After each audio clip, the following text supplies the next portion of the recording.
ಬಂದಿದ್ದೀವಿ. ಈಗಾಗಲೇ ನೀವು ಈ ಜಾತ್ರೆಯ ವಿಡಿಯೋಗಳನ್ನೆಲ್ಲ ನೋಡಿದ್ದೀರಾ, ತುಂಬಾ ಇಷ್ಟಪಟ್ಟಿದ್ದೀರಾ. ಸೊ ಹೀಗೆ ಜಾತ್ರೆ ನೋಡ್ಕೊಂಡು ಹೋಗ್ತಾ ಇರಬೇಕಾದ್ರೆ ಸಾಕಷ್ಟು ಕರುಗಳನ್ನ ಒಂದೇ ಚಪ್ಪರದಲ್ಲಿ ಕಟ್ಟಿದ್ರು. ಮಾತಾಡ್ಸೋಣ ಅಂತ ಬಂದಿದ್ದೀವಿ. ಸೊ ಮಾತಾಡ್ಸೋಣ, ಇವರು ಎಲ್ಲಿಂದ ಬಂದಿದ್ದಾರೆ, ಎಷ್ಟು ವರ್ಷದಿಂದ ಜಾತ್ರೆ ಮಾಡ್ತಿದ್ದಾರೆ ಅಂತ ಕಂಪ್ಲೀಟ್ ಆದಂತ ಡೀಟೇಲ್ಸ್ ಅನ್ನ ಕೇಳ್ತಾ ಹೋಗೋಣ. ಹಾಯ್ ಸರ್, ನಮಸ್ತೆ. ನಮಸ್ತೆ. ಹೇಳಿ. ನಿಮ್ಮ ಹೆಸರು? ಕುಮಾರ್ ಅಂತ. ಎಲ್ಲಿಂದ ಬಂದಿದ್ದೀರಾ ಸರ್? ನಾವು ಬೆಳ್ಳೂರು ಹೋಬಳಿ ಚಾಕಿನಹಳ್ಳಿ ಗ್ರಾಮದಿಂದ ಬಂದಿದ್ದೀವಿ. ನಾವು ಸಲ ಈಗ ಅಲ್ಲಿ 6-7 ವರ್ಷದಿಂದ ಮಾಮೂಲಿ ಜಾತ್ರೆ ಮಾಡ್ತೀವಿ. ಹೋದ್ ಸತಿ ಏನೋ ಕಾರಣದಿಂದ ಕಾಲು ಬಾಜರ ಇದರಿಂದ ಗಂಟು ರೋಗದಿಂದ ಜಾತ್ರೆ ಮಾಡೋಕ್ಕಾಗಲಿಲ್ಲ. ಈ ಸತಿ ಏನೋ ಚೆನ್ನಾಗಿ ನಡೀತಾ ಇದೆ. ಜನ ಹೆಚ್ಚು ಜನರು ಸಾಕಿ ಏನೋ ಮಾಡ್ತಾರೆ. ಆದ್ರೆ ಏನಾಗಿದೆ ಅಂದ್ರೆ ನಮ್ಮ ವ್ಯವಸ್ಥೆ ಸರಿ ಇಲ್ಲ. ಆರಕ್ಷಕರು ಏನಾಗಿ ಮಾಡ್ತಾರೆ ಅಂದ್ರೆ ನಮ್ಮ ತರವ ನಾವು ತಗೊಂಡು ಇಷ್ಟು ಪ್ರೀತಿಯಿಂದ ಸಾಕಿ ಸಲ್ವಿ ತಗೊಂಬತ್ತಾ ಇರ್ತೀವಿ. ಅವ್ನು ಹೇಳ್ತಾರೆ ಮೊನ್ನೆ, ಏಯ್ ಡ್ರೈವರೇ ಹೋಗೋ, ನೀನ್ ಕೇಳ್ತಾ ಇದ್ದೀನಾ? ನಾನ್ ಮಾತಾಡಿದ್ರೆ ಅವ್ರು ಹೇಳ್ತಾರೆ, ಏಯ್ ಹೋಗಿ ದನ ಕಾಯಿ ಇರ್ತೀನಿ. ದನ ಕಾಯದ ಅವನು ಹೇಳ್ತಾವ್ರೆ ಒಬ್ಬ ಅಫಿಷಿಯಲ್ ಆಗಿ ಯಾರೋ ಮಾಮೂಲಿ ಹೈವೇಲಿರೋ ಮೇಡಮ್ ರೇ, ನಾವು ಅಷ್ಟು ಸಾಕಿ ಅವ್ನೇನ್ ದನ ಕಾಯಿನ ಏನ್ ತಿಳ್ಕೊಂಡ್ಬಿಟ್ಟನೆ ಅಂತ ತಿಳ್ಕೊಂಡ್ರ ಅವ್ರು ಅಧಿಕಾರಿಗಳು. ಏನ್ ಮಾಡ್ತಾರೆ, ನಾವು ಎಷ್ಟು ಕಷ್ಟ ಬಿದ್ದಿದ್ವಿ ಅಂದ್ರೆ ದಿನ ಇದಕ್ಕೆ 2 ಲೀಟರ್ ಹಾಲು 10 ಲೀಟರ್ ಹಾಲು. ಆ 1 ಲೀಟರ್ ಹಾಲು ಎಷ್ಟು ಮೇಡಮ್ ಇವತ್ತ 40 ರೂಪಾಯಿ, ಎಮ್ಮೆ ಹಾಲು 50 ರೂಪಾಯಿ, ಬೆಣ್ಣೆ ಕೊಡ್ತೀವಿ, ಎಲ್ಲಾನು ಕೊಟ್ಟು ಸಾಕಿದ್ವಿ. ನಾವು ರೈತನ ಏನ್ ಮಾಡೋರು ಅಂದ್ರೆ ಈಗ ಒಬ್ಬ ರಾಜಕೀಯ ವ್ಯಕ್ತಿ ಆಗಲಿ, ಒಬ್ಬ ಇವನೇ ಆಗಲಿ, ಅಫಿಷಿಯಲ್ ಆಗಲಿ, ಒಬ್ಬ ಕಾಲ್ ಕಷ್ಟ ಮಾಡ್ತಾವ್ರೆ. ಅದರಿಂದ ಏನಾಗಿ ನಶಿಸಿ ಹೋಯ್ತಾ ಐತೆ, ನಮ್ ಸಂತತಿ ನಶಿಸಿ ಹೋಯ್ತಾ ಇರೋದ್ರಿಂದ ಪ್ರತಿಫಲ ಇಲ್ಲ. ಏನಾಗಿದೆ ಅಂದ್ರೆ ಒಬ್ಬ ರೈತನ ಅಲ್ಲುಗಳಿತಾವ್ರೆ.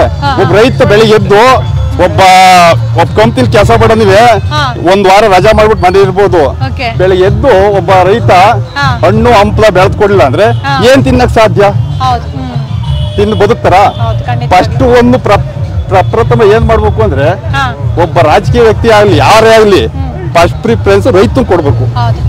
ಯಾರು ಕೊಟ್ಟಾರ ಮೇಡಮ್ ರೇ? ಯಾರಿಗೆ ಕೊಟ್ಟಾರ ಮೇಡಮ್ ರೇ? ಮಾತಿಗೆ ಮಾತ್ರ ಹೇಳ್ತಾರೆ, ಮೈಕ್ ಇಟ್ಕೊತಾರೆ, ರೈತಂಗೆ ನಾನ್ ಮಾಡ್ತೀನಿ. ಏನ್ ಮಾಡ್ಯಾರೆ? ಒಬ್ಬ ರೈತ ಏನೋ ಅದ ಪೋಷಣೆ ಮಾಡ್ಕೊಂಡು ಬರ್ತಾವನೆ, ಅದ ಸಾಕಿ ಸಲುವಿ ಏನೋ ಮಾಡ್ಕೊಂಡ್ ತರ್ತಾವನೆ. ಅವ್ನ್ಗೆ ಒಳ್ಳೆ ಬೆಲೆ ಇಲ್ಲ ಅಂದಾಗ ಏನಾಗ್ಬೋದು? ಪ್ರಪಂಚ ಅವರು ಜನ ತಿಳ್ಕೊಂಡವ್ರೆ. ಒಬ್ಬ ರೈತ ಏನ್ ಬೇಕಾದ್ರು ಮಾಡ್ತಾನೆ, ಒಬ್ಬ ಅಫಿಷಿಯಲ್ ಅದು ಏನು ಮಾಡಕ್ಕಾಗಲ್ಲ. ಟೈಮಲ್ಲಿ ಬೆಳಿಗ್ಗೆ ಎದ್ದು ಕೈ ಕೆಸರಾದ್ರೆ ಬಾಯಿ ಮೊಸರು ಅಂತ ಮುಂಚೆ ಹೇಳೋರೆ ಅಲ್ಲ. ಫಸ್ಟ್ಲೇ ರೈತನ ಅಲ್ಗಳ್ದವ್ರೆ. ಅದಕ್ಕೆ ಉದಾಹರಣೆ ಅಂದ್ರೆ ಏನು ಅಂದ್ರೆ ಹಳ್ಳಿ ಕಾರ್ ನಶಿಸೋಗಿ ಯಾಕೆ ನಶಿಸೋಯ್ತೈತೆ? ಇಲ್ಲಿ ಬರ್ತಾನೆ, ನಿಂತ್ಕೊತಾನೆ, ನಾನೇ ದನ ಇಕ್ಕ ಬರ್ತಾ ಇದ್ದೀನಿ, ಏಯ್ ಕೊಡೆಯ 1,000 ಕೊಡೆಯ, ಯಾಕೆ ಕೊಡ್ಬೇಕು ಸರ್? ನಿನ್ ಕೇಳ ಡ್ರೈವರ್ ಕಳ್ಸಿ ಅಂತಾನೆ, ಟ್ರಾನ್ಸ್ಪೋರ್ಟ್ ಕೊಟ್ಟ ಡ್ರೈವರ್ಗೆ. ಈಗ ಯಾವನ್ ನಡ್ಕೊಂಡ್ ಬರ್ತಾರೆ? ಇದ ಫಸ್ಟ್ ಕಂಟ್ರೋಲ್ ಮಾಡ್ಬೇಕು. ಸರ್ಕಾರದಲ್ಲಿ ಫಸ್ಟ್ ಎಕರಾತ ಹೊಡಿಬೇಕು.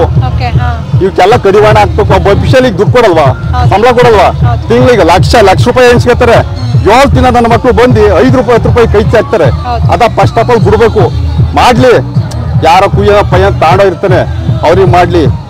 ಇವನ್ ಅನ್ನದಾತ ಅವನ್ನ ತಾಮಂದ್ ಏನ್ ಮಾಡ್ತಾ ಪರೀಕ್ಷೆ ಮಾಡ್ತಾರೆ ಅವರು. ಏಯ್ ತಾನಿಗೆ ಹೇಳ್ತಾವನೆ, ಏಯ್ ಹೋಗ್ಯಾ ಕಳ್ಸ ಡ್ರೈವರ್ ಅಂತಾನೆ.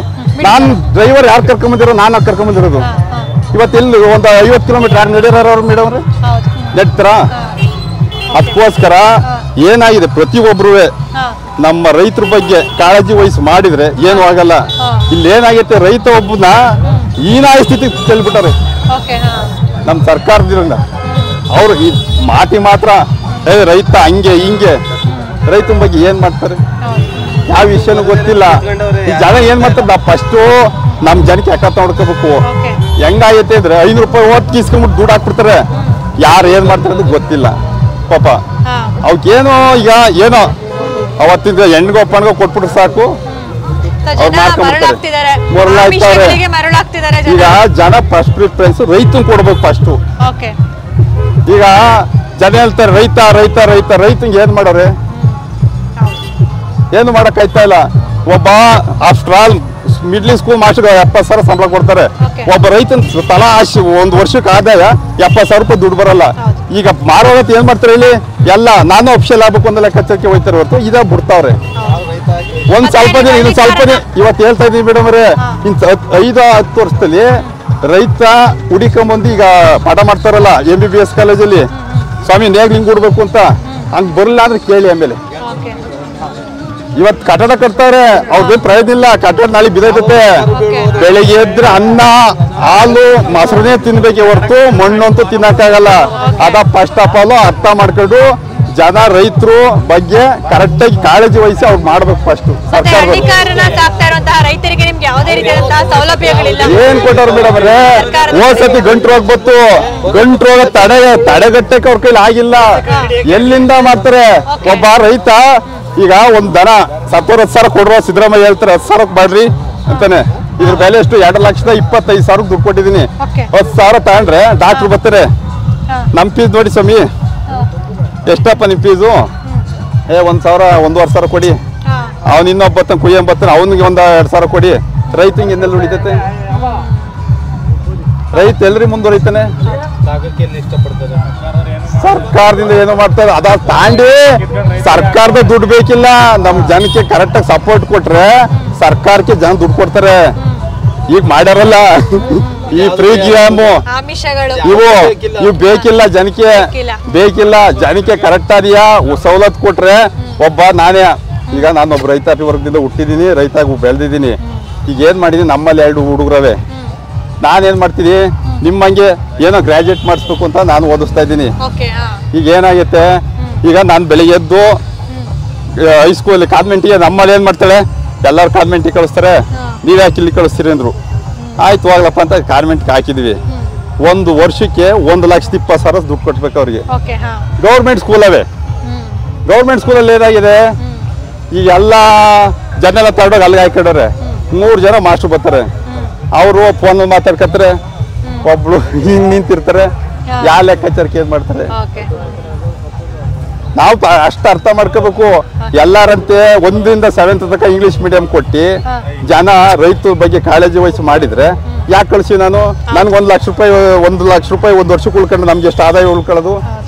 ಅದು ಮೇನ್ ಬೇಕಾಗಿರೋದು. ಜನಕ್ಕೆ ಫ್ರೀ ಗ್ರಾಂಟ್ ಬೇಡ, ಒಳ್ಳೆ ವಿದ್ಯಾಭ್ಯಾಸ ಒಳ್ಳೆ ಇದು ಕೊಟ್ರೆ ಜನ ಯಾರು ಇಲ್ಲ, ದಡ್ರ ಯಾರು ಇಲ್ಲ. ರೈತರ ಬಗ್ಗೆ ಇವರೆಲ್ಲ ಇದು ಮಾಡ್ಕೋತಾರೆ.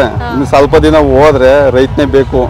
ಇವೆಲ್ಲ ಉಳಿಯಲ್ಲ, ಇವ್ಯಾವ ಉಳಿಯಲ್ಲ. ಈಗ ಬಂದಿರೋ ನಶ್ವರ ಅಷ್ಟೇ. ಬದಲಾವಣೆಗೆ ಕಾರಣಗಳೇನು ಅಂದ್ರೆ, ಈಗ ಬದಲಾವಣೆ ಆಗಬೇಕು ಅಂದ್ರೆ ನಿಮ್ ಪ್ರಕಾರ ಏನ್ ಮಾಡ್ಬೇಕು ಅಂತ ಅನ್ಸುತ್ತೆ? ನಮ್ಮ ಪ್ರಕಾರ ಬದಲಾವಣೆ ಮಾಡ್ಬೇಕು ಅಂದಾಗ ಅಂತ ಸಂದರ್ಭದಲ್ಲಿ ಎಲ್ಲ ಜನ ಒಗ್ಗಟ್ಟಾಗಿ ಒಂದ್ ಲೆಕ್ಕಾಚಾರಕ್ಕಾದಾಗ ಬದಲಾವಣೆ ಆಗುತ್ತೆ. ಆಗದಲ್ಲಿ ಏನಿಲ್ಲ. ಮೊದಲು ರೈತರು ಮಾಹಿತಿ ಬೆಳೆ ಏನು ಅಂದ್ರೆ ಒಳ್ಳೆ ಬೆಂಬಲ ಬೆಲೆ ಕೊಡ್ಬೇಕು. ಈಗ ನಾವಿಲ್ಲ ಅಲ್ಲಿಂದ ಸಾಕಿ ತಂದಿರ್ತೀವಿ. ಈಗ ನಾವು ಮಾರದಲ್ಲೇ ಮನೆ ಕೊಡ್ಕೊಳೋದು ಏನಾಯ್ತೈತೆ ಹೇಳಿ? ಈಗ ನಾವು ವಿದ್ಯಾಭ್ಯಾಸ ಮಾಡಿಸ್ಬೇಕು ಅಂತ ಈಗ ಏನೋ ಒಂದ್ ಜೊತೆ ದನ ಸಾಕಿರ್ತೀವಿ, ಮಗಳನ್ನ ಓದಿಸೋಕೋ ಒಂದು ಯಾವ್ದೋ ಸಾಲ ತೀರ್ಸೋಕೋ ಮಾಡಿರ್ತೀವಿ.